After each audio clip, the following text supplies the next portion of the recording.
My self स्वदेश Verma, PGT रसायन, लाला जगदीश प्रसाद सरस्वती विद्या मंदिर इंटर कॉलेज से। आज हम कक्षा 12 के अंतर्गत सॉल्यूशन चैप्टर, रसायन विज्ञान के सॉल्यूशन चैप्टर में प्रासरण दाब और वाष्प दाब का आपेक्षिक अवनमन का अध्ययन करेंगे। तो इसके लिए प्यारे बच्चों, शुरू में हम शुरू करते हैं प्रासरण कहते किसे हैं। हमारे पास एक विलयन में विलेय प्लस विलायक इजिकल टू विलयन उपस्थित होता है।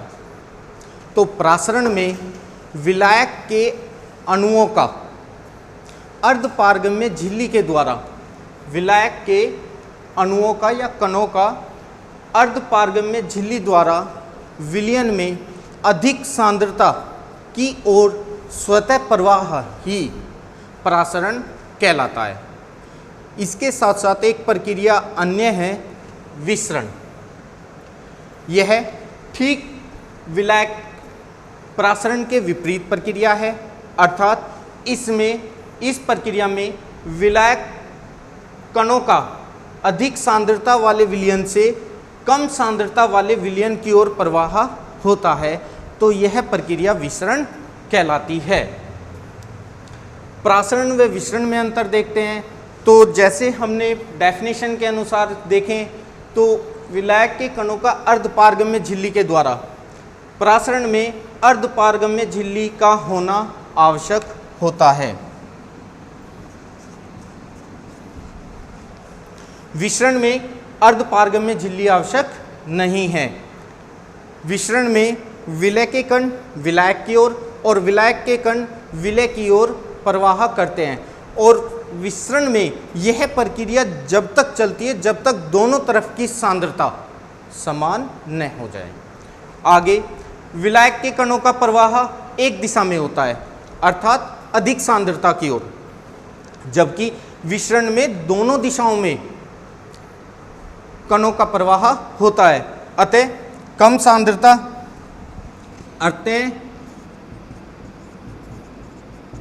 विलेय के कणों का विलायक की ओर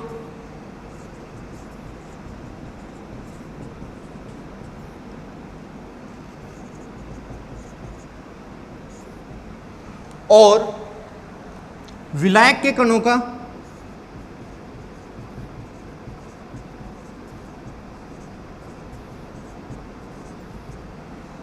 विलेय के कणों विलेय की ओर।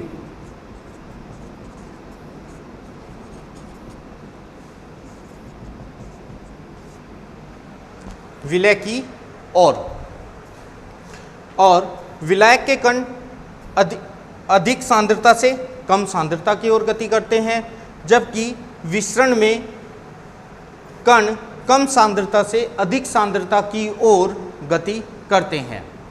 नेक्स्ट हम इस फिगर के द्वारा हम देखते हैं कि विलायक एक बॉक्स में अर्धपारगम्य झिल्ली के द्वारा विलयन और विलायक अलग अलग सेपरेट हैं।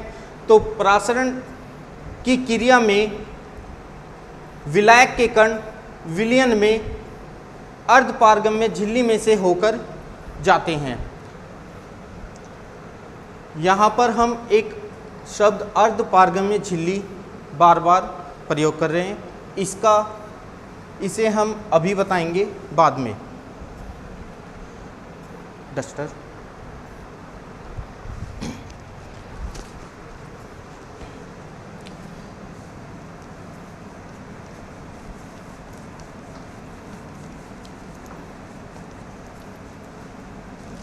प्रासरण दो प्रकार का होता है।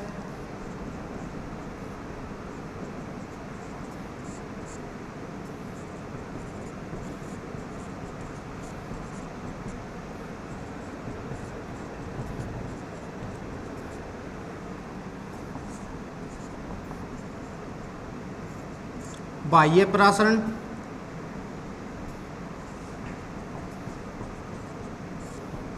और नंबर 2 अंतः प्रासरण। बाह्य प्रासरण में हम देखते हैं कि एक बॉक्स में हम चीनी का गाढ़ा घोल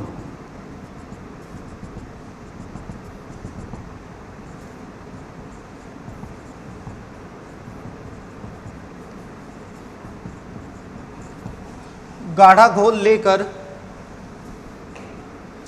इसमें हम एक अंगूर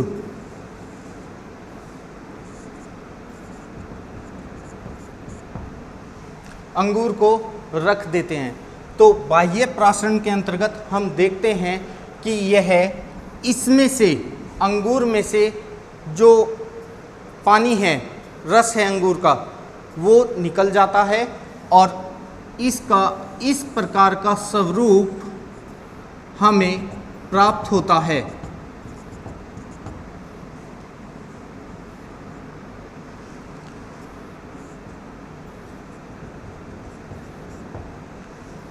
अंगूर के अर्थात अंगूर सिकुड़ जाता है। यह बाह्य प्रासरण होता है। अंतः प्रासरण में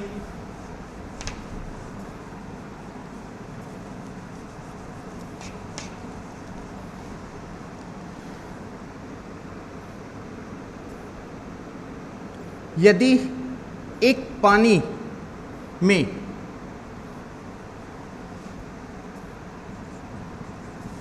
जल ले लें और इसमें किशमिश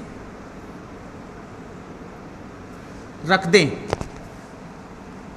तो अंतः प्रासरण प्रक्रिया में यह हमें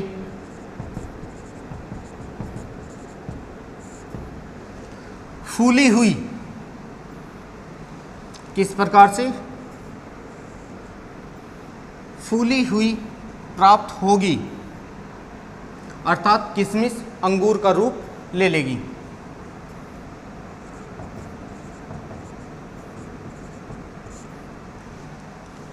अंगूर का रूप ले लेगी। यह प्रक्रिया अंतः प्रासरण में होती है। इस प्रकार प्रासरण दो प्रकार का होता है, बाह्य प्रासरण और अंतः प्रासरण।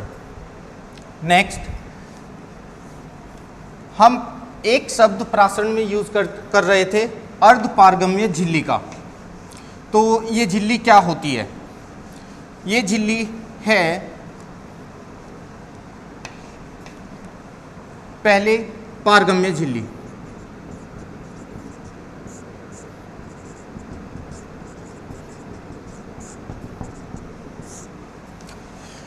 वे झिल्लियां जो अपने आवरण से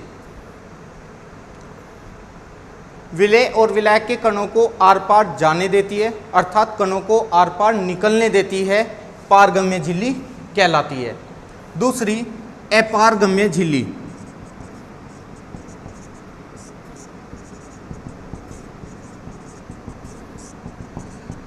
वे झिल्लियां जो अपने आवरण में से विलेय या विलायक किसी भी प्रकार के कणों को आर पार नहीं जाने देती है, वो अपारगम्य झिल्लियां कहलाती है। तीसरी है हमारी अर्धपारगम्य झिल्ली। वे झिल्लियां जो अपने में से केवल और केवल विलायक के कणों को आर पार जाने देती है, निकलने देती है, अर्धपारगम्य झिल्लियां कहलाती है। जैसे बकरे का आमाशय,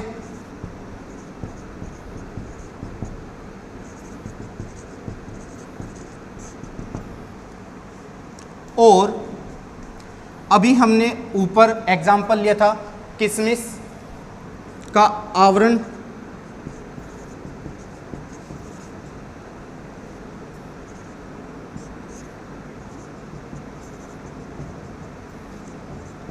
अंगूर का कोशिका आवरण या बाह्य आवरण।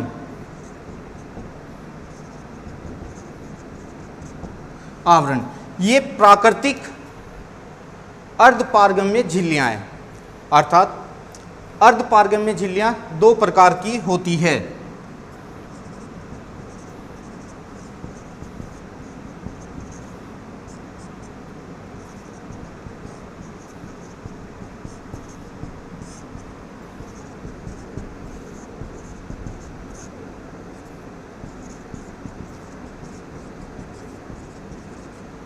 दो प्रकार की होती हैं, एक प्राकृतिक है और दूसरी कृत्रिम है। कृत्रिम अर्थात प्रयोगशाला में बनाई हुई। कृत्रिम प्रयोगशाला में सर्वप्रथम कृत्रिम जो अर्धपारगम्य झिल्ली बनाई थी वो ट्रॉब ने सर्वप्रथम बनाई थी कॉपर फेरोसाइनाइड की। प्राकृतिक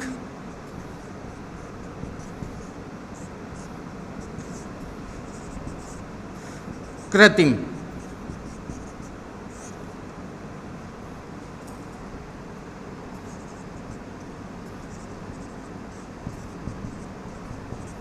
अर्धपारगम्य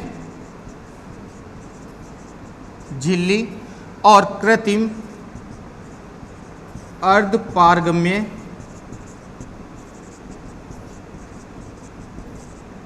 झिल्ली। प्राकृतिक ये जीवित जीव जंतुओं की कोशिकाओं में होती हैं, कृत्रिम प्रयोगशाला में बनाई हुई है। और सर्वप्रथम ट्रॉब ने बनाई थी, ये Cu2FeCN6 की कॉपर फेरोसाइनाइड की अर्धपारगम्य झिल्ली का निर्माण प्रयोगशाला में किया गया था। नेक्स्ट हमारा टॉपिक है अब वान 't हॉफ नियम।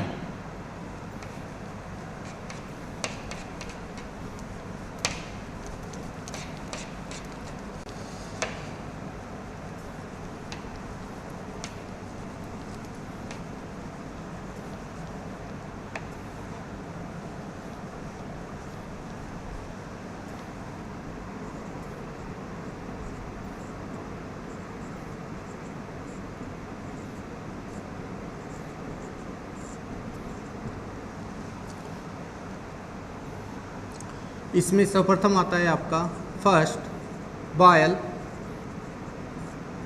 वान 't हॉफ नियम।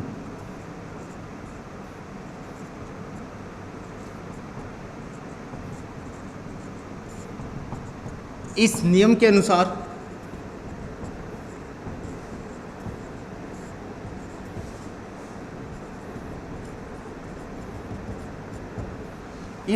अनुसार स्थिर ताप पर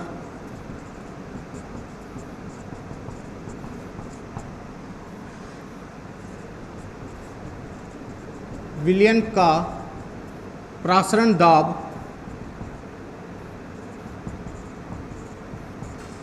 सांद्रता के समानुपाती होता है।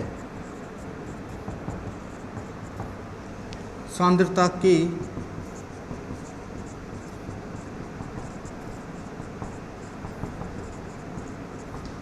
समानुपाती होता है। अतः नियम देखें तो विलयन का प्रसारण दाब P इज प्रोपोर्शनल सांद्रता C के समानुपाती होता है स्थिर ताप पर।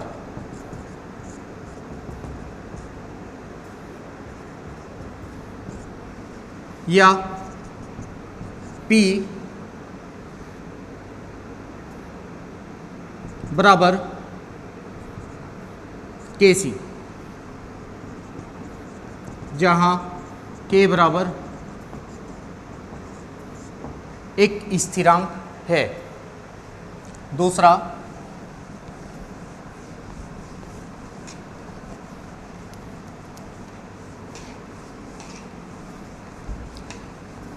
चार्ल्स का वान 't हॉफ नियम।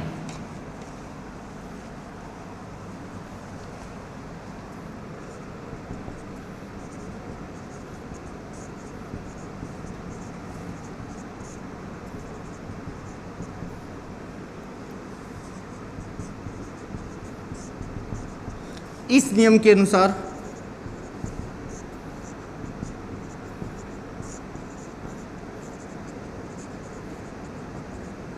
स्थिर सांद्रता पर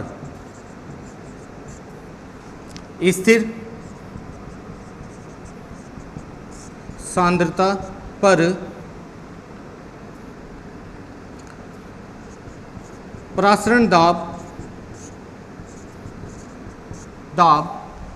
परम ताप के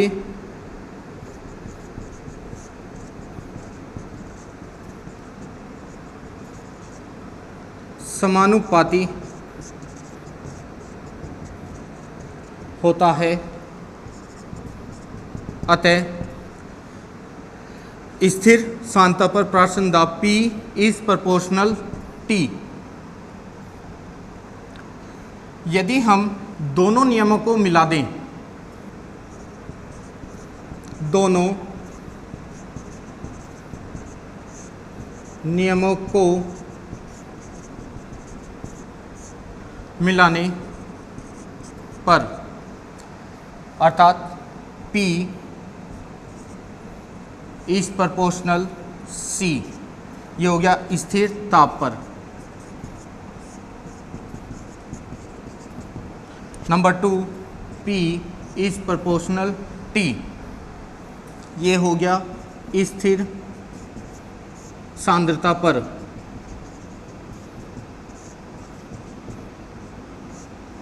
स्थिर सांद्रता पर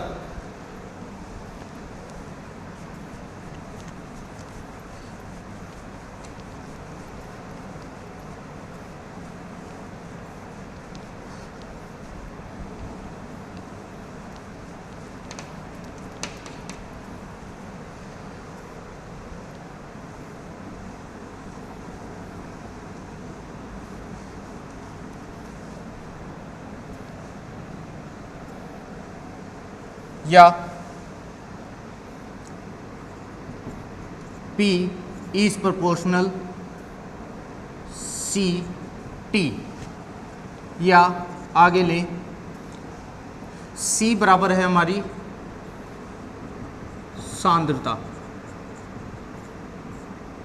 बराबर मोलों की संख्या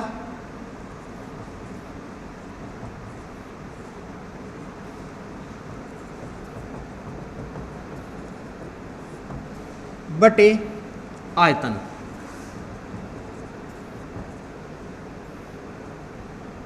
V आयतन। इसके बराबर होती है, तो P बराबर CT, या मैं कह दूं P बराबर SCT, जहां S बराबर एक स्थिरांक है, ठीक। C की वैल्यू, इसे आप मान लीजिए समीकरण 1। C की वैल्यू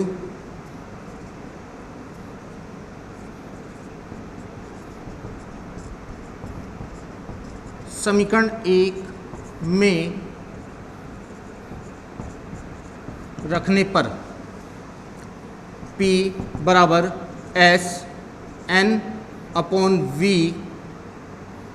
इंटू T, या इसे इधर ले जाइए V को, V बराबर N S T। एक समीकरण हमारी ये आ गई, इसे मान लो 2। चूंकि N बराबर अर्थात मोलों की संख्या बराबर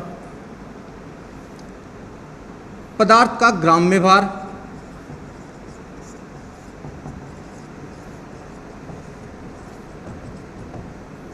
बटे अनुभार, अतः N की वैल्यू अर्थात ग्राम में भार ये आएगा W बटे अनुभार M।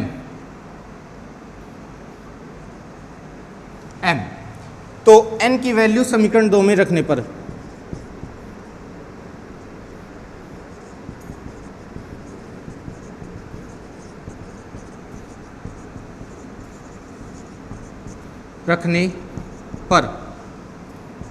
PV बराबर W अपॉन MST।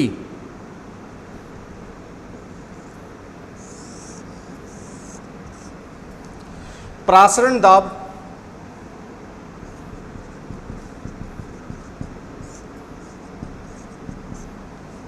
व अनुभार में संबंध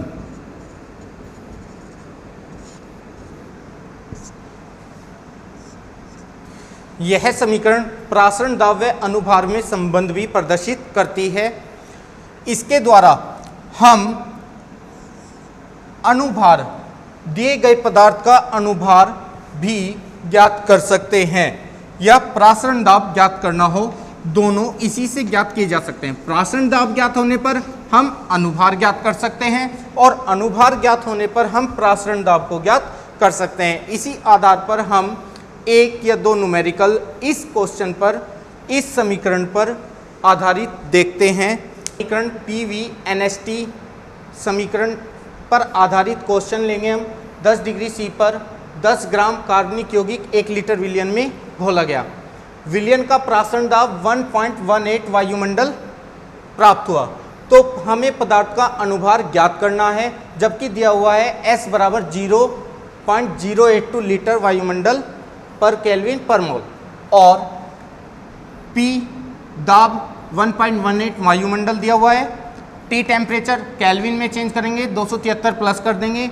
W 10 ग्राम वेट दे रखा है, वॉल्यूम 1 लीटर है और M वैल्यू हमें निकालनी है। तो इसका मान समीकरण में रखने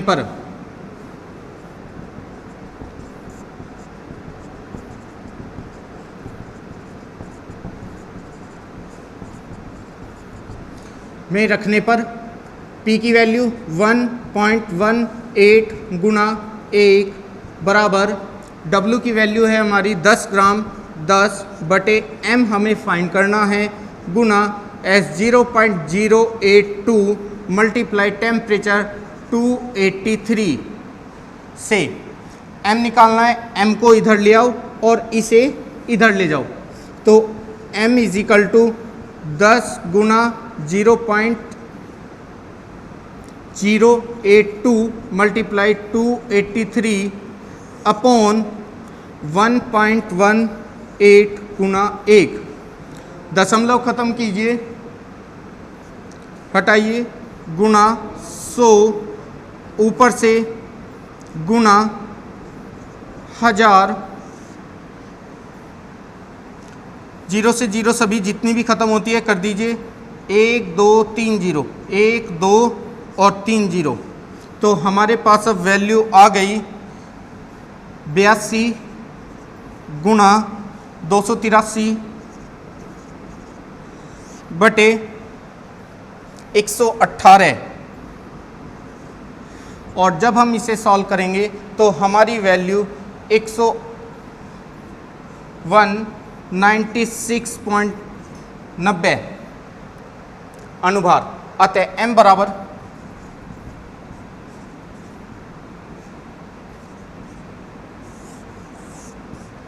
होगा। दैट